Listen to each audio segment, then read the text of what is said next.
Isang video game ang nagsilbing pangalawang mundo ng mga taong gustong makalayo sa realidad ng buhay. Tinatawag itong Planet at dahil sa ganda ng pagkakagawa ng laro na ito ay minahal ito ng maraming player. Isang araw ay may 2 player ang nagtatangka na hulihin ng Red Dragon. 3 araw na nila itong hinahabol ngunit sa pagkakataon na ito ay nababahala na ang isa sa kanila dahil papalapit na sila sa teritoryo ng Akabani family. Sila lang naman ang tinaguri ang Planet's Strongest Four-Man Party. Gusto ng isa sa kanila na hayaan na lang ang Red Dragon ngunit hindi sumang-ayon ang kanyang kasama. Nang malapit na sa bahay ng Akabani family ang Red Dragon ay biglang lumabas ang isa sa miyembro ng pamilya na si Ichi. Kagad itong sumugod sa Red Dragon at mabilis lang niya itong nailigpit. Hindi makapaniwala ang 2 player na gano'n niya lang kadaling iniligpit ang Red Dragon. Gusto sana ng isa sa kanila na bawiin ang mga nakuhang materials ni Ichi sa Dragon pero kagad itong tinanggihan ni Ichi. Para maayos nila ang kanilang pagtatalo ay minabuti ni Ichi na dalhin ang 2 player sa kanilang bahay dahil ang kanilang boss umano ang pwedeng makapagdesisyon sa kanilang pinagtatalunan. Hindi maiwasan ng 2 player na kabahan pero nagulat na lang sila pagkapasok nila ng bahay. Nakilala nila dito ang 2 pang miyembro ng Akabani family na sila Mei at A. Matapos mapansin ni Mei ang kanilang mga sugat ay kaagad silang pinagaling nito. Ilang sandali lang ay dumating na ang boss ng Akabani family na si Shiro. Dahil sa nakakatakot na titig ni Shiro ay dito na nanginig ang 2 player. Pero nang marinig ni Shiro mula kay Ichi ang mga nangyari ay kaagad nitong ipinag-utos kay Ichi na ibalik ang mga materials sa 2 player. Matapos maibalik ni Ichi ang mga materials ay ipinag-utos na din ni Shiro kay Mei na i-teleport ang 2 player sa malapit na syudad. Matapos maghapunan ng Akabani family ay nag-logout na si Ichi na may totoong pangalan na Taichiro. Hindi niya gusto ang mga nangyayari sa kanyang buhay kaya ginugugol niya na lang ang kanyang oras sa paglalaro na halos mapabayaan niya na ang kanyang sarili. Habang papunta siya sa kusina ay nakasalubong niya ang nakababata niyang kapatid na si Asuma. Pero wala itong sinabi na kahit ano sa kanya at sa isip-isip niya ay napakababa na ng tingin nito sa kanya. Pagkadating niya sa kusina ay naabutan naman niya dito ang kumakain niyang ama na si Kojiro. Sa sobrang galit niya dito ay puro pagmumura ang laman ng kanyang isipan. Ilang sandali lang ay bigla na lang nagloko ang kanilang ilaw. Dahil masakit ang likod ni Kojiro ay nakiusap siya kay Taichiro na palitan ng ilaw ngunit kaagad na tumanggi si Taichiro. Gayunpaman ay hindi natiis ni Taichiro ang kanyang ama pero ang problema ay tinawag niya itong tanda na siyang ikinagalit ni Kojiro. Mabilis na bumalik si Taichiro sa kanyang kwarto para muling mag-login sa Planet. Habang pinapanood niya ang ginagawa ni Mei ay tinawag sila ni A dahil nagdeklara umano ng pakikidigma sa kanila ang pirates. Dahil kailangan pa nilang hintayin ang desisyon ni Shiro ay dito na nabanggit ni Mei na hindi umano muna makakalogin si Shiro dahil kasalukuyan itong nasa hospital. Sa sobrang pag-aalala ni Ichi ay hindi niya na namalayan na nasasaktan niya na si Mei kaya kaagad siyang pinakalma ni A. Biglang may umatake sa kanila at pagkalabas nila ay nakita nila ang airship ng pirates. Dahil napuruhan ng mga pananim ni Mei ay nalungkot ito na siyang ikinagalit ni Ichi. Mabilis siyang umakyat ng bahay at sa isang atake lang niya sa airship ay kaagad itong nawasak. Nagpasya siya na mag-logout muna at dito na din nakarinig ng katok si Taichiro. Ipinalam sa kanya ni Asuma na nasa hospital umano ang kanilang ama. Matapos namang malaman ng Granada ang pagdedeklara ng digmaan ng pirates sa Akabani family ay kaagad silang nagpulong. Karamihan sa kanila ay sumang-ayon na dapat nang tanggalin ng pirates sa Planet. Habang sa headquarters naman ng pirates ay kasalukuyang pinaparusahan ni Nagato ang 2 nilang miyembro na sumalakay sa Akabani family. Dahil sa paglabag nila ng tuntunin ng kanilang guild ay gusto ni Shigetera na patalsikin na lang sila. Buti na lang ay ayos lang sa kanilang captain na si Pico ang kanilang ginawa. Nababahala si Shigetera na baka makialam ang Granada pero hindi natatakot si Pico sa kanila. Muli nilang napag-usapan ang pangunahing layunin nila bakit sila nagdeklara ng pakikidigma at ito ay ang Blackbird. Ito ang Planet's ultimate endgame content na kung madadakip ito ng player ay makakatanggap siya ng 300 milyong yen na pabuya. Sa ngayon ay wala pa silang ibang impormasyon tungkol sa Blackbird at tanging alam lang nila ay matatagpuan ito sa Twilight Hill kung saan naninirahan ng Akabani family. Kung sila ang matagumpay na makahuli dito ay magagamit din nila ang pera para itaboy ang Granada. Ngunit kampante pa din ng president ng Granada na si Leon na walang magagawa ang pirates kung aasa lang sila sa kanilang airship. Bagamat maraming miyembro ang pirates ay walang kwenta naman ang karamihan sa mga ito. Hindi naman alam ni Taichiro na naglalaro din pala ng Planet ang ibang miyembro ng kanilang pamilya at ang mga ito din ng mga miyembro ng Akabani family. Matapos makita ni Shiro ang mensahe ng pirates ay nagpa siya ito na kakausapin umano nila ang guild. Pagkadating nila dito ay minabuti ni Ichi na magpaiwan sa labas dahil may ayaw siya na makaharap sa loob. Nang makaharap na nila Shiro si Pico ay hindi na sila nagpaligoy-ligoy pa at kaagad silang nakiusap kay Pico na iatras ang deklarasyon nito ng pakikidigma. Bilang kapalit ay ibibigay nila ang dalawa nilang dungeon o ang Red Clay Castle at Great Cave of Harrow. Ngunit ang gusto ni Pico ay ang Twilight Hill dahil dito matatagpuan ang Blackbird. Hindi sumang-ayon si A sa gusto ni Pico at kung pwede ay iba na lang. Dito na sinabi ni Pico ang isa pa niyang gusto na makuha at ito ay si Ichi. Nang marinig ni Ichi si Pico ay napilitan na siya na pumasok para tanggihan ang gusto nitong mangyari. Si Pico pala ang iniiwasan niya at naiinis na siya dito dahil para na itong stalker niya. Tinanong ni Pico si Shiro kung ano na ang kanyang desisyon. Dito na ginamit ni Shiro ang kanyang explosive fist para pasabugin ang headquarters ng pirates. Ayaw niya na ipamigay lang si Ichi at tinatanggap niya na din ang deklarasyon ng pirates na makidigma sa kanila. Pagka-atake sa kanila ng dalawang miyembro ng pirates ay tinapatan niya din ito ng explosive fist. Dito na kinausap ni Pico si Ichi kaya nalaman ng lahat na dati pala silang magpartner. Muling ipinaalala ni Pico kung gaano nakakamangha si Ichi nung magkasama pa sila. Dagdag pa nito na ang mga sinabi ni Ichi ang rason bakit niya umano binuo ang pirates. Matapos ang mga sinabi ni Pico ay nilinaw naman ni Shiro na handa silang harapin ang 3,000 miyembro ng pirates at katapos ay umalis na sila. Pagkadating nila sa kanilang bahay ay naisip ni Shiro na magtayo ng barrier. Habang inihahanda nila Ichi at ang barrier ay nilalabanan naman nila Mei at Shiro ang mga pirates. Pagkabalik nila Ichi ay dito lang nila nalaman na tinulungan pala ng granada sila Shiro na labanan ng mga pirates. Ayaw ni Leo na hamina ang Akabani family dahil sa pakikidigma nila sa pirates sapagkat ang Akabani ang taga-supply sa kanila ng dragon at demon materials. Nang malaman nila na magtatayo sila Shiro ng barrier ay hindi na sila nagtagal pa na manatili dito. Pagsapit ng hapon ay inactivate na nila Shiro ang barrier na posibleng tumagal ng 2 buwan. Bago pa ito maglaho ay kailangan nilang mahanap ang Blackbird. Pagkabalik nila sa kanilang bahay ay nagulat na lang sila na wasak na ito. Habang ipinapalam naman nila Shigetera ang itinayong barrier ng Akabani family ay biglang dumating sila Leon. Kahit may inilagay na bantay sila Shigetera sa labas ay hindi umubra ang mga ito kina Leon. Gusto ni Leon na itigil na ni Pico ang pakikidigma nila sa Akabani. Ngunit tinatake lang siya ni Pico at dito na dinagpa siya si Pico na gamitin na ang buo nilang puwersa para salakayin ang Akabani family. Gayunpaman ay alam ni Shigetera na umaayon pa din ang lahat sa mga plano ni Leon. Nagulat naman sila Ichi nang may makita silang itim na balahibo. Naisip nila kagad ang Blackbird at dito na ito nagpakita sa kanila. Napansin nila na wala itong ulo kaya naalala ni Anna baka ito ang Red Dragon na tinalo ni Ichi nung isang araw. Matapos silang mabigyan ni Mei ng proteksyon ay kaagad na naghanda si Ichi. Ginamit niya ang kanyang Wave of Swords ngunit nagulat silang lahat na hindi ito tumalab. Sinubukan naman ni Shiro na gamitin ang kanyang Explosive Fist ngunit hindi din ito umubra. Pagkadating dito ng mga pirates ay umatake din sila kaagad ngunit nasanggalang ito ng barrier. Muling pinaghanda ni Pico ang mga airship para sa susunod nilang atake pero pinigilan siya ni Shigetera. Nais ni Shigetera na hintayin muna nila kung ano ang mangyayari sa loob ng barrier. Inalam ni Shiro ang weak spot ng dragon at katapos ay pinaghanda niya si Ichi. Gamit ang kanyang explosive fist at espada ni Ichi ay napuruhan nila ang weak spot ng dragon. Pero hindi ito naging sapat para talunin ang dragon at dumiretso lang ito sa kinaroroonan nila at Mei. Isinakripisyo niya ang kanyang sarili para mailigtas niya si Mei. Ngunit ang kanyang pagkasawi sa laro ay nagbigay din ng epekto sa totoo niyang katawan.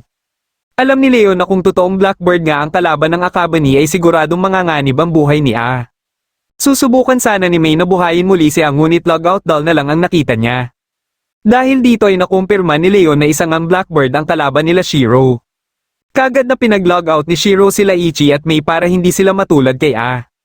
Gusto ni Shiro na masigurado na maililigpit niya ang Blackbird kaya nag-logout din siya para paghandaan ito. Kagad niyang tinawagan ng kanyang assistant na si Hana para hanapin si A dahil kailangan itong madala sa hospital. Sa paglitaw ng Blackbird ay kailangan na nilang i-activate ang Goodnight World. Pinilit niyang lumabas ng hospital kahit pinipigilan siya ng nurse. Naisip naman ni Taichiro na mag-login muli dahil kampante naman siya na matatalo niyang mag-isa ang Blackbird. Ilang sandali lang ay bigla niyang narinig ang boses ni Asuma na tinatawag siya. Kagad siyang nagtungo sa kwarto nito at nagulat siya nang makita ito na nakahandusay na. Pagkalapit niya ay nakita niya si A sa monitor kaya dito niya na nalaman na si Asuma pala si A. Habang nire-rescue na si A ay hindi pa din makapaniwala si Taichiro sa natuklasan niya. Matapos maipaliwanag ng doktor ang kalagayan ni Asuma ay nagkaroon na ito ng malay. Hindi na napigilan ni Taichiro na mapaiyak sa sobrang pag-aalala dahil naalala niya ang sinapit ng nakababate nilang kapatid. Nang huminahon na siya ay sinamantala niya na din ang pagkakataon para tanungin si Asuma kung naglalaro ba ito ng planet. Sinubukan pa ni Asuma na itanggi ito pero dahil nakita ni Taichiro ang monitor ay umamin din ito. Pero hindi umano siya nasisiyahan sa paglalaro at may hinahanap lang siya dito na gusto niyang ibalik sa realidad. Naisip ni Taichiro na sabihan si Asuma na siya si Ichi pero hindi niya ito masabi. Pagkaalis niya ay kinausap ng doktor si Asuma para kumpirmahin ang sanhi ng sinapit ni Asuma. Dahil hindi pamilyar ang doktor sa mga online games ay nabanggit ni Asuma na baka may alam ang kanyang ama. Nagtatrabaho pala bilang engineer ng Gleam Corporation ang kanyang ama at ito ang creator ng planet. Pagkabalik ni Taichiro sa kanyang silid ay sinubukan niyang mag-login ngunit hindi siya makapasok. Dito niya na napagtanto na nahack pala ang kanyang computer. Pero dahil tinuruan siya ng kanyang ama nung bata pa siya kung paano ito ayusin ay matagumpay niya itong naayos. Nang ilalagay niya na sana ang bago niyang passcode ay may naalala siyang iilang mga pangyayari nung bata pa siya. Dahil sa pagkainis ay ibang passcode na lang ang inilagay niya. Pagka-login niya ay sinusubukan na ulit ng pirates na sirain ang barrier. Muling napag-usapan nila Pico at Shigetera ang tungkol sa Blackbird. Sinabi na ni Pico ang totoo na hindi talaga ang Blackbird ang pakay niya dito kundi si Ichi. Naintindihan naman kagad ni Shigetera si Pico at siya na umano ang bahala sa Blackbird. Dahil dito ay inilipat muna ni Pico ang pamumuno sa pirates kay Shigetera na siyang ikinagulat ng ibang miyembro. Ilang sandali lang ay dumating dito sila Leon para alukin sila na bumili ng magic attenuator. Sigurado umano na kaya nitong lusawin ang kahit anong barrier. Nainsulto si Pico sa alok sa kanila kaya napilitan na itong ipakita kina Leon na kayang-kaya niyang sirain ang barrier na inilagay ng Akabani. Hindi na din siya nagsayang pa ng oras at kaagad na dumiretso sa kinaruruunan ni Ichi. Bumisita naman kay Asuma si Hana para sabihan si Asuma na isekreto na lang umano sa kanyang ama ang nangyari sa kanya. Hindi umano nila masasabi ang magiging epekto nito sa kanilang plano sakaling lumabas ang katotohanan sa kanilang pamilya. Natulala na lang si Asuma dahil wala siyang naintindihan sa mga sinabi ni Hana. Naglaban sila Ichi at Pico at ang gusto sana ni Pico sakaling manalo siya ay sumali si Ichi sa Pirates. Hindi ito naging problema para kay Ichi dahil kampante siya na hindi siya matatalo. Nang magpatuloy ang kanilang laban ay nalaman ni Ichi na lagpas 2,000 na pala ang skill stat ni Pico. Hindi naman makapaniwala si Pico na nakolekta na pala ni Ichi ang 72 Magic Swords of Solomon. Habang nagpapalitan sila ng atake ay muling inalala ni Pico ang araw nung una silang nagkita ni Ichi hanggang sa naging magpartner na sila. Makalipas ang ilang oras ng kanilang labanan ay bumigay na ang sandata ni Pico. Dahil nanalo si Ichi ay siya ngayon ang pwedeng humiling kay Pico. Gusto niya na sumama ito sa kanya na hanapin ang Blackbird at sabihan ng pirates na umatras na. Pagkadating ni Hana sa kinaruruunan ni Kojiro ay nagsinungaling siya sa totoong katauhan ni A. Habang sila Ichi at May naman ay tapos niya na ding maasikaso at sigurado siya na hindi muna makakalogin ang mga ito. Wala siyang kaalam-alam na nagawa na pala ni Ichi na makalogin. Habang hinahanap na nila Ichi ang Blackbird ay sinubukan ni Ichi na pasalihin si Pico sa kanilang party. Pero tinanggihan din siya ni Pico dahil hindi nito kayang iwan ng pirates. Kasalukuyan namang tinatanggal na ni Shigetera sila Negato sa pirates dahil isa pala itong traidor. Dahil dito ay bigla itong sinugod ni Negato kaya bumaba na si Sasumata para pigilan si Negato. Tinanggal na din ni Shigetera si Pico sa pirates dahil layunin pala nito na buwagin ang pirates. Kagad itong kumalat na nagdahilan ng sari-saring reaksyon mula sa mga players. Mabilis namang kumilos si Pico para balikan sila Shigetera. Hindi nila namalaya na ang iba palang miyembro na kanilang tinanggap sa guild ay nabibilang sa anti-Pico group. Alam ni Nagato na pera lang ang habol ni Shigetera at tinuturo niyang mastermind nito ay si Leon. Kagad namang nilinaw ni Leon na wala siyang pakialam sa pera at ang pagmamahal niya sa laro ang rason bakit niya gustong mawala ang pirates na siyang sa tingin niya ay nakakasira sa laro. Biglang dumating si Pico na gustong pagpaliwanagin si Shigetera sa kanyang mga ginagawa. Kaya dito na nalaman ni Pico na sinamantala pala ni Shigetera ang pagkahumaling niya kay Ichi. Pero nilinaw ni Shigetera na plano na din niyang huminto sa paglalaro ng planet kung mapasa kamay niya na ang premyo sa Blackbird. Para sa kanya ay walang kwenta ang planet at tanging ang premyo lang ang pakay niya sa larong ito. Bigla namang dumating si Ichi para barahin ang paniniwala ni Shigetera sa laro. Hindi pa din nagpaawat si Shigetera at may mga nasabi pa ito na siyang ikinagalit na ni Ichi dahilan para pasabugin na ni Ichi ang airship.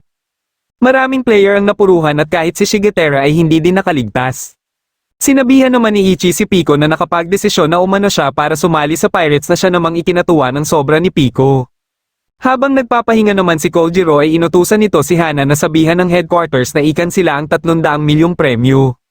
Dahil kapag hindi ito mainto ay maraming player lang ang malalagay sa kapahamakan. Nakiusap naman si Shigetere kay Leon na iligtas ang airship dahil hindi gagana ang guild weapon kung wala itong hideout. Kagad namang sinunod ni Leon ang pakiusap ni Shigetere at ginamit niya ang kanyang gravity behemoth. Nilinaw ni Ichi kay Pico na siya dapat ang magiging guild master dahil alam niyang hindi na sinusunod ng ibang miyembro ng pirate si Pico. Lumapit sa kanila sila ni Goto dahil gusto din nilang sumali sa guild. Nag-alinlangan muna si Ichi na tanggapin ang mga ito kaya sinigurado ni Pico sa kanya na mapagkakatiwalaan nila sila ni Goto. Ilang sandali lang ay bigla na lang may kung anong liwanag ang lumitaw. Ginamit na pala ni Shigetere ang kanilang guild weapon na tinatawag na The Pirate Centurion. Kagad itong inatake ni Ichi ngunit hindi umubra ang kanyang Wave of Swords. Pero hindi pa din siya sumuko at muling sinubukan ang Wave of Swords. Napapanood na pala sila nila Kojiro kaya tinanong nito si Hana kung paano nakapag-login si Ichi. Sigurado naman si Hana na nag-set up siya ng login disruption block sa tatlo ngunit sa kasamaang palad ay natanggal ito ni Ichi. Dahil wala na silang magagawa pa dito ay nagpatuloy na lang sila na asikasuhin ng Blackbird. Sa pagpapatuloy ng labanan nila Ichi at Shigetere ay matagumpay na naisahan ni Ichi si Shigetere gamit ang isa niyang macro na Shadow Step. Humingi ng tulong si Shigetere kina Leon ngunit sinabihan lang siya ni Leon na hindi nito pwedeng labanan si Ichi dahil ayaw nito na magalit si Shiro. Muling ginamit ni Ichi ang Wave of Swords pero dahil nagagalaw pa ni Shigetere ang kanyang mga kamay ay nasangga niya lang ang atake ni Ichi. Dito na sinabi ni Pico kay Ichi ang naiisip niyang gawin kay Shigetere. Para mapigilan nila si Shigetere ay kailangan lang nilang sirain ang guild flag. Nakalagay ito sa captain's cabin at siya na ang pupunta dito para sirain ito. Nakiusap si Shigetere kay Leon na pigilan si Pico ngunit nalampasan lang ito ni Pico. Pagkapasok ni Pico sa captain's cabin ay nagulat na lang siya na andito din si Shiro. Bigla itong umatake sa kanya na hindi niya na nailagan sa sobrang bilis. Hindi niya maintindihan kung ano ang ginagawa ni Shiro sa kanilang airship kaya sinabi na ni Shiro na siya umano ang core ng Blackbird. Isa lang umano siyang power source dahil isa lang siyang AI. Hindi naman siya kagad naniwala sa mga sinabi ni Shiro na sa tingin niya ay nagbibiro lang ito. Naglaban silang dalawa ngunit kahit anong gawin niyang atake ay hindi ito umuobra kay Shiro. Di nagtagal ay binanggit na ni Shiro ang totoong pangalan ni Pico kaya nagulat na lang si Pico kung paano nalaman ni Shiro ang kanyang pangalan. Marami pang impormasyon tungkol sa totoong buhay ni Pico ang binanggit ni Shiro. Dagdag ni Shiro na kaya alam niya ang mga ito ay sila mismo ang lumikha kay Pico. Sinubukan ni Pico na mag-logout ngunit hindi niya ito magawa dahil ni minsan umano ay hindi pa talaga siya nakakapag-logout. Ang inaakala niyang totoo niyang buhay at pagkatao ay hindi din totoo. Alam pala nila Leon at Sasumata ang nangyayari sa loob at nais sana ni Sasumata na makapagpaalam man lang kay Pico. Napalingon na lang si Leon kay Ichi dahil alam niya na ito ang mas karapat-dapat na mamaalam kay Pico. Makalipas ang ilang minuto ay matagumpay nang natalo ni Shiro si Pico. Bago pa tuluyang maglaho si Pico ay nasabi pa niya na mahal niya si Ichi. Ilang sandali lang ay natanggal na ang Shadow Step ni Ichi.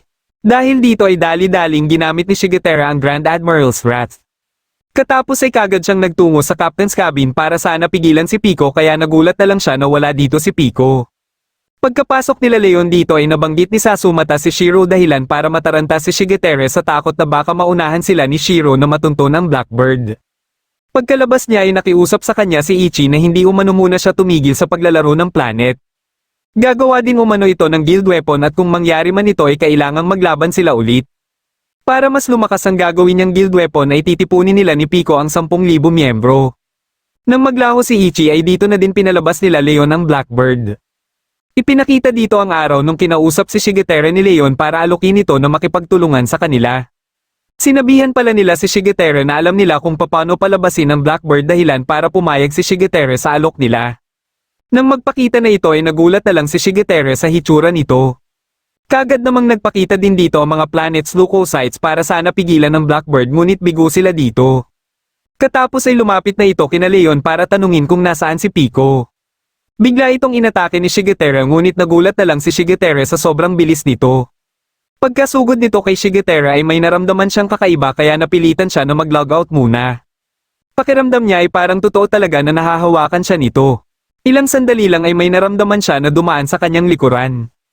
Ito pala ang Blackbird na nagawa ng mahawaan ang kanyang utak. Kasalukuyan namang pinag-uusapan nila Shiro ang panganib na dala ng Blackbird sa mga player. Para kay Shiro ay ito ang pinakamalakas at pinakamalalang AI na ginawa niya. Nang mapansin na ni Shigetera ang Blackbird ay bigla lang itong naglaho na parang namalikmata lang siya. Sinubukan niyang mag-login muli sa planet ngunit hindi na gumagana ang kanyang headset. Nagpasya siya na magtungo muna sa netcafe para dito maglaro. Habang nasa kalsada na siya ay may natanggap siyang mensahe na magsisimula na umano ang endurance test at dito na siya nabundol ng truck. Bigla siyang nagising at pakiramdam niya ay parang totoo ang mga nangyari. Muli siyang nakatanggap ng mensahe para naman sa endurance test number 2. Dito niya na napansin na nasusunog na pala ang trash bag na nasa loob ng kanyang kwarto. Minabuti niya na lumabas na lang ngunit hindi naman niya mabuksan ang pinto. Dahil dito ay patituloy siya ay tinupok din ng apoy kaya muli na naman siyang nagising. Nagpatuloy ang endurance test ng Blackbird sa kanya at iba-ibang pagkasawi ang kanyang naranasan. Alam ni Leo na sa oras na mahawaan ng Blackbird ang katawan ng isang tao ay siguradong katapusan na nito. Kaya siguradong hindi na nila muling makikita pa si Shigetera. Lumipas ang ilang araw ay naging mainit pa din na pinag-usapan ng pagkakabuwag ng pirates. Ang pagkakaalam ng iba ay natalo ang mga ito sa Akabani family kaya binura ni Pico ang kanyang character dahil sa kahihiyan. May ibang player ang tuwang-tuwa sa pagkawala ng pirates dahil sa perwisyong dala ng mga ito sa laro. Napadaan dito si Ichi kaya habang pinagtatawanan ng ibang player si Pico ay hindi siya nagdalawang isip na iligpit ang mga ito. Hindi siya makapaniwala na wala na si Pico dahilan para hindi niya na din maiwasan na malungkot ng sobra. Lumapit sa kanya ang nagbabalik niyang ina na si Miyabi na kaagad siyang niyakap. Pagkababa nila ay ibinalik nito sa kanya ang kanyang headset na itinapon niya kanina. Ngunit makalipas lang din ng ilang minuto ay nagpasya ito na umalis muli. Dito niya na sinabi na nasa hospital si Asuma pati ang pagkaka-hospital din ni Kojiro. Gusto ng kanyang ina na bisitahin si Asuma kaya nakiusap siya kung pwede siyang sumama. Ngunit pagkapasok nila sa silid ni Asuma ay nagulat sila sa kanilang nakita. Hindi na kayanan ni Miyabi ang kanyang nakita kaya kaagad itong nagtatakbo palayo. Dali-dali namang tumawag ng doktor si Taichiro at matapos nitong suriin ang mga mata ni Asuma ay sinigurado nito kay Taichiro na wala umano siyang dapat ipag-alala. Ayaw sana ni Taichiro na ipagpatuloy muna ang paglabas ni Asuma bukas sa pag-aalala pero sinabihan siya ni Asuma na ayos lang ito. Pagkaalis ng doktor at nurse ay nagpasalamat si Asuma kay Taichiro sa pagbisita nito. Humingi din siya ng tawad sa mga nasabi niya nung huli silang nagkausap dahil naging emosyonal lang umano siya. Dito niya na din inamin na nasisiyahan siya sa paglalaro ng planet at nagsinungaling lang siya nung isang araw. Dahil sa pag-amin niya ay napilitan na din si Taichiro na aminin na siya si Ichi. Nagulat si Asuma sa kanyang narinig dahilan para muli niyang maalala ang mga araw na naging inspirasyon niya si Taichiro sa malungkot niyang buhay. At nang magbago ito ay naging sandala naman niya si Ichi at ang Akabani family. Sa sobrang tuwa niya ay niyaya niya kaagad si Taichiro na magpunta umano sila sa dungeon. Tumanggi si Taichiro dahil masyadong mahina siya at kailangan muna nilang magsanay. Napagpasyahan nila na umuwi na at habang hinihintay ni Asuma si Taichiro ay nilapitan siya ni Hana. Binalaan siya nito na hindi na mag-login muli sa planet at katapos ay kagad itong umalis. Pagkadating nila sa kanilang bahay ay pinagbihis muna ni Taichiro si Asuma bago ito pakainin. Sinubukan naman ni Asuma na mag-login ngunit hindi na siya makapasok. Tinawag niya si Taichiro at pagkatalikod niya ay dito niya na nakita ang Blackbird. Mabilis siyang lumabas ng kanyang kwarto para hanapin si Taichiro ngunit hindi niya ito makita. Pagkalabas niya ng bahay ay dito na siya nakatanggap ng mensahe tungkol sa kanya umanong endurance test. Kaya pagkapasok ni Taichiro sa silid ni Asuma ay naabutan niya ito na nakahandusay na. Biglang dumating dito si Hana at sinabihan si Taichiro na binalaan niya na umano si Asuma pero hindi ito nakinig. Matapos niyang magpakilala kay Taichiro ay ipinaliwanag niya na ang kasalukuyang kalagayan ni Asuma. Nahawaan na din pala ang utak ni Asuma ng computer virus na Blackbird at kasalukuyan na itong nakakulong sa virtual world na kinokontrol ng Blackbird. Ibig sabihin lang nito ay wala ng paraan para mailigtas pa si Asuma. Ayaw maniwala ni Taichiro kay Hana na nakikiusap pa na tumawag ng ambulansya. Kaya nilinaw ni Hana na wala nang silbi ang ambulansya dahil patay na si Asuma. Ngunit ilang sandali lang ay biglang gumalaw ang kamay ni Asuma dahil nakaligtas pala ito sa truck. Nang tiningnan nito ni Hana ay nagulat si Hana na humihinga pa ito. Sa isip-isip niya ay baka dahil hindi direktang nahawaan si Asuma kundi sa pamamagitan lang ng Red Dragon's data. Gayunpaman ay nagpapatuloy pa din ang endurance test ni Asuma kaya nanganganib pa din ang buhay nito. Dahil naaawa na si Hana sa pagmamakaawa ni Taichiro ay sinabi niya na may isang paraan para mailigtas si Asuma. Ngunit ang magiging kapalit naman nito ay ang buhay ni Taichiro. Nagulat na lang si Hana na hindi man lang nagdalawang isip si Taichiro na pumayag na isakripisyo ang kanyang buhay. Kahit paulit-ulit niya itong itanong ay puro oo lang ang sagot ni Taichiro. Dahil dito ay dinala niya na ang mga ito sa isa sa pasilidad ng Gleam Corporation na pinamamahalaan niya. Kaya nang mabubundol na si Asuma ng ambulansya ay biglang dumating si Taichiro para iligtas siya. Kagad na ipinaliwanag ni Taichiro kay Asuma ang sitwasyon nito at kung nasaan sila. Pagkalapit ng mga Blackbird ay hindi na nagdalawang isip si Taichiro na atakihin ang isa para ipaghiganti si Asuma. Nagawa ng isa na mapuruhan si Taichiro ngunit madali lang din itong nailigpit ni Taichiro. Sinubukan niya na iligpit na din ang isa pero hindi ito basta-bastang Blackbird. Tinawag siya nito sa pangalang Ichi at nagpumilit na sumapi sa kanyang katawan. Dahil dito ay napilitan na siya na gamitin ang tools na ipinadala sa kanya ni Hana panlaban sa Blackbird na tinatawag na Hello World.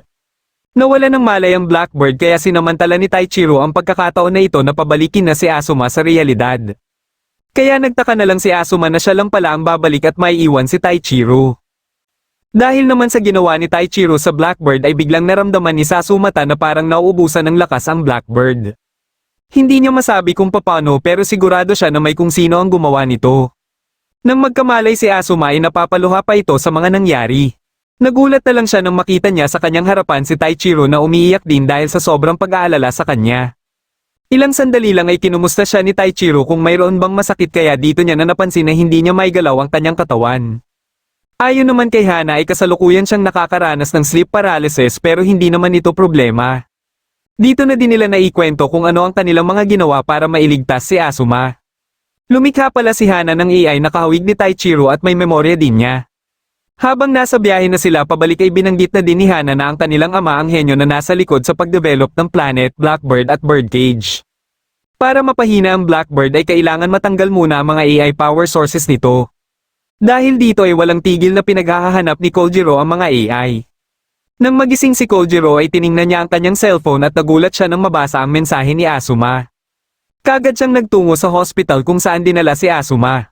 Tinawagan muna ng guard ang reception area kaya nalaman nila na lumabas na ito kanina lang. Dito na kumalma si Kojiro at baka sa mukha nito ang pasasalamat na ligtas ang kanyang anak. Pagkadating nila Taichiro sa kanilang bahay ay naunang pumasok sa loob si Asuma. Nalaman ni Taichiro na nasa tinutuluyan pala ni Hana ang kanilang ama at nagpapahinga.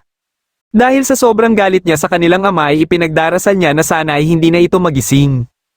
Iminungkahi ni Hana kay Taichiro kung pwede niyang tingnan ang kanyang ama hindi bilang isang magulang kundi ibang tao at baka magbago pa ang kanyang puot na nararamdaman. Dito na naikwento ni Taichiro ang rason kung bakit sobra-sobra na lang ang galit na nararamdaman niya para sa kanyang ama. Nangyari ito nung maiwan ng kanilang kapatid na si Aya ang communication box sa eskwelahan. Pinabalik ito ng kanilang ama kahit lagpas 10:00 na ng gabi. Lumipas ang ilang oras ay hindi pa din ito nakakauwi at nalaman na lang nila ang masamang nangyari dito. Simula nun ay hindi niya nakinilala pa bilang ama ang kanilang ama. Biglang dumating dito si Kojiro na siyang ikinagulat ni Hana. Kasalukuyan namang nagpupulong ang mga executive ng Granada dahil may gustong sabihin si Leon sa kanila.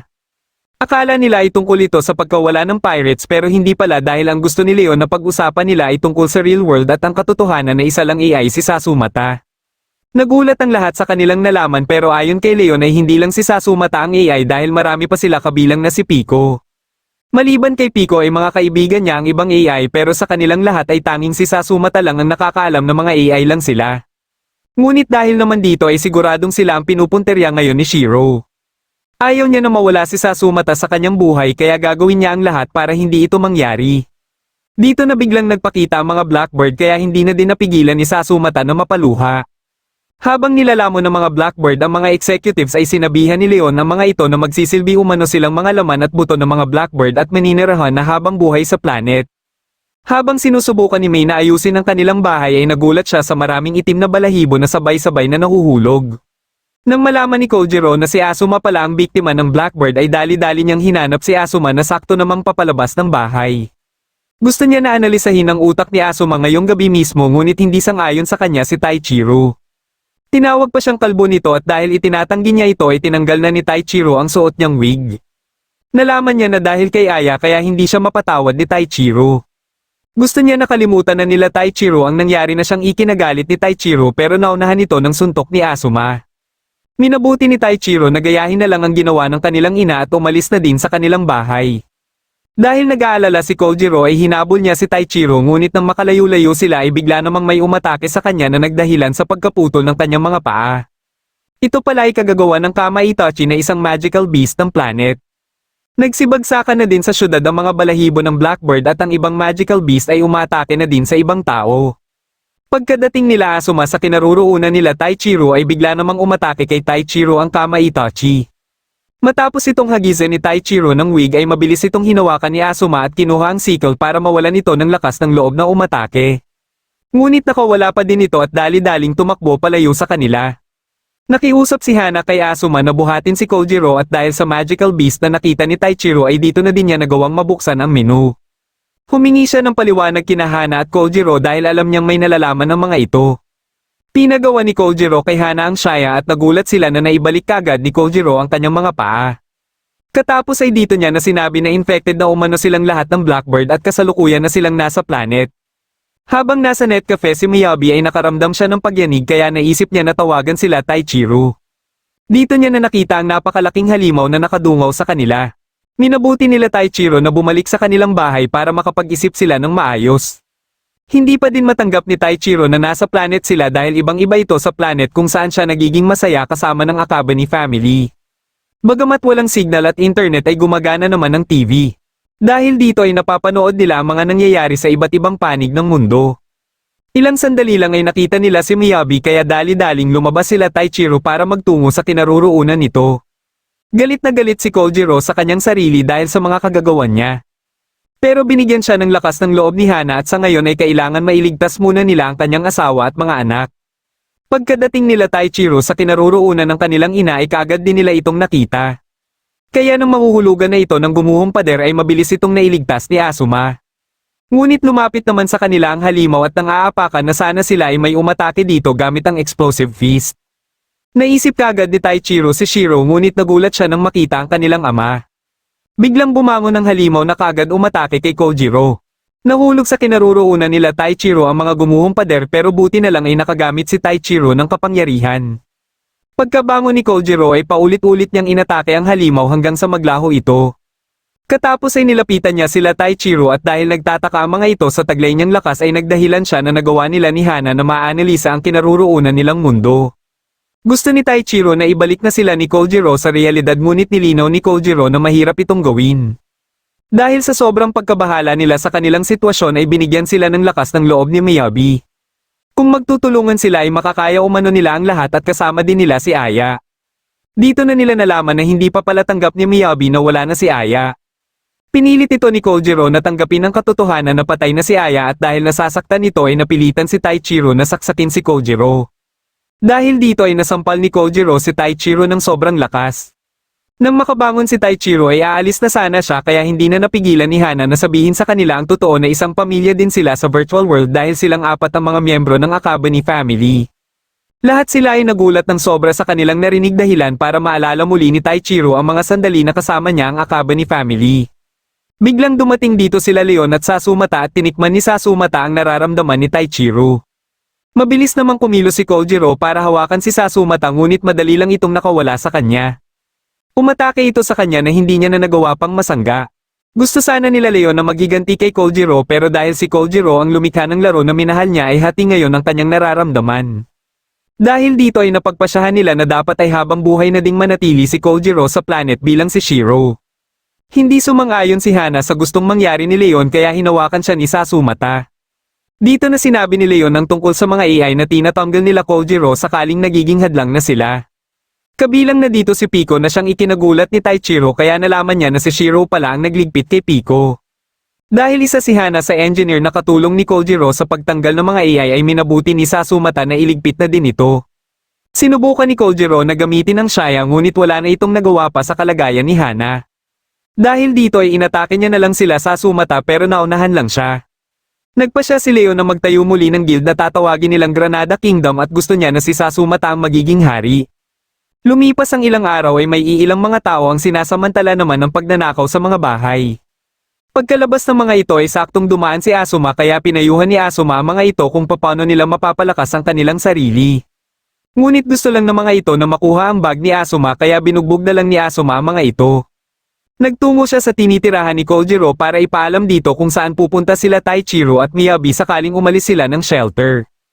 Ayaw sana siyang papasukin ni Kojiro pero dahil nangako siya na hindi ipagsasabi kina Taichiro ang anumang makikita niya sa loob ay pinapasok siya nito. Nakita niya sa loob si Hana kaya inakala niya kagad na nabuhay ito muli. Ngunit bigo pala si Kojiro na maibalik ito sa dati kaya nagpatulong na lang si Kojiro kay Asuma na mailibing ito. Katapos ay nakiusap si Kojiro kay Asuma kung pwede umano siyang magpalipas ng gabi dito. Gusto niyang sumama bukas papuntang shelter dahil may ibibigay siya kina Miyabi at Taichiro. Ngunit hindi sumang-ayon si Asuma sa pinaplano niya dahil hindi umano maganda kung magkakaharap sila ngayon ni Taichiro. Maliban sa natuklasan ni Taichiro tungkol kay Pico ay parang iniisip din ito na hindi nagkataon lang na nabuo ang Akabani family at sinadya niya ito. Dahil dito ay nagpasya na lang siya na ipadala kay Asuma ang device na gusto niyang ibigay kay Taichiro. Kung makita umano muli ni Taichiro ang kanyang mukha ay gusto niya na i-activate ni Taichiro ang device na ito. Kinabukasan pagkaalis ni Asuma ay kumilos na muli si Kojiro sa kanyang pinaplano. Nang makarating na si Asuma sa shelter ay kaagad niyang iniabot kay Taichiro ang device. Dahil dito ay naalala lang ni Taichiro si Shiro pati si Pico na siyang ikinagalit niya. Sinubukan muli ni Asuma na ibigay ang device pero sa pagkakataon na ito ay sinabi niya na ang pinapasabi ni Kojiro. May kutob si Asuma na isa itong messaging device para masabi ng kanilang ama ang mga hindi masabi nito kay Taichiro sa personal. Dumating dito ang dalawang miyembro ng Granada Kingdom para hikayatin sila na sumali na din sa kaharian. Habang kaharap ni Leon ng mga miyembro ng kanilang kaharian ay dumating dito si Shiro. Gumamit siya ng illusion magic para takutin ang mga tao at magsialisan dito. Nilinaw ni Shiro ang nais niya na mailigpit si Leon at gayon din ang nais ni Leon para kay Shiro o Kojiro at sa ibang developer ng planet. Dito na din biglang nagpakita si Sasumata na kagad sinugod ni Shiro pero pinatigil lang ni Sasumata ang oras at ibinalik si Shiro sa pwesto nito kanina. Tinanong ni Shiro si Sasumata kung ito din ba ang salarin sa pagsama-sama ng Arima family sa Twilight Hill para mabuo ang Akabani family. May kutob siya na matagal na silang infected ng Blackbird pati ang ibang player bago pa man mangyari ang kasalukuyang nararanasan nila ngayon. Hindi sumagot si Sasumata at napagtanto na nito kung ano ang inspirasyon nila Kojiro sa paglikha sa kanya. Nagpasya siya na iligpit na si Shiro kaya dito na ginamit ni Shiro ang Goodnight World. Ngunit hindi niya ito naituloy dahil ibinalik lang ni Sasumata ang totoo niyang hitsura kahit ang hitsura niya nung kabataan niya. Nang ililigpit na siya ni Sasumata ay may ginawa siya para lumitaw sa kinaroroonan nila Taichiro ang kanyang mukha. Kahit sa kinaroroonan nila at sa katawan ni Sasumata ay nagsilitawan din ang kanyang mukha. Pagka-atake ni Sasumata ay dito na nagbago ang anyo ni Kojiro. Naglaban sila ni Sasumata habang sa shelter naman ay natataranta na ang mga nandito dahil sa mga mukha ni Kojiro.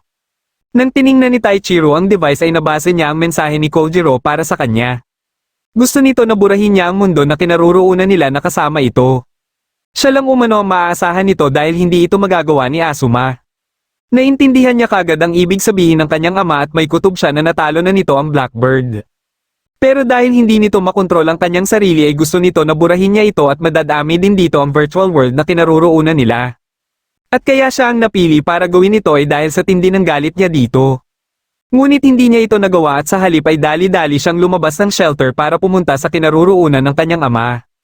Nagawa niyang makapag-transform bilang si Ichi at pagkadating niya sa kinaroroonan nila Kojiro ay naabutan niya dito si Leon. Naglaban silang dalawa habang sila Sasumata at Kojiro naman ay nasa loob ng bola na nagliliwanag. Dito na sinabi ni Kojiro kung sino ang naging inspirasyon niya sa paglikha kay Sasumata at ito pala ay si Aya. Nagpatuloy sa pag-iyak si Leon sa sobrang lungkot na mawawala na sa tabi niya si Sasumata. Sinabihan ito ni Taichiro na parehas lang sila na galit kay Kojiro kaya gusto din ni Taichiro na maghiganti kay Kojiro. Dahil dito ay itinuro ni Leon ang kinaroroonan nila Kojiro at gamit ang kanyang espada ay matagumpay niya itong nabuksan. Hindi siya papayag na sa ganitong paraan masasawi ang kanyang ama at sa muling pagkakataon ay tinawag niya itong ama. Tinawag naman ni Leon si Sasumata ngunit nagulat sila nang sinabi ni Sasumata na hindi siya si Sasumata gamit ang boses ni Aya. Dahil dito ay mas naging determinado pa si Kojiro na isakripisyo ang kanyang sarili para kay Taichiro at sa mga naging kasalanan niya. Hindi naman napigilan na ni Taichiro na mapaluha kaya nilapitan ito ni Kojiro. Ilang sandali lang ay bigla silang tinawag ni Aya na kaagad namang niyakap ni Kojiro. Dito na sila na maalam kina Taichiro at Leon dahilan para makabalik na din sila Taichiro sa realidad. Dahil sa naidulot ng planet sa buong mundo ay humingi ng tawad sa publiko ang Glim Corporation. Kasalukuyan namang nasa birdcage pa din ang nilikhang clone ni Ichi na hindi pa din alam ang gagawin. Habang patuloy siya sa paglalakad ay nakasalubong nila ang karakter na nasa memorya ni Pico. Matapos nitong tawagin ang pangalan ni Ichi ay dito na napagtanto ni Ichi na ito si Pico. Sobrang tuwa ang naramdaman ni Pico dahil sa wakas ay natupad na din ang matagal niyang pinapangarap. Dito na nagtatapos ang huling episode ng Good Night World. Kung nagustuhan mo ang ating kwento ay huwag kakalimutang mag-like at mag-subscribe na din para malalaman mo kagad kung may bago akong video. Maraming salamat sa panonood at shoutout na din kina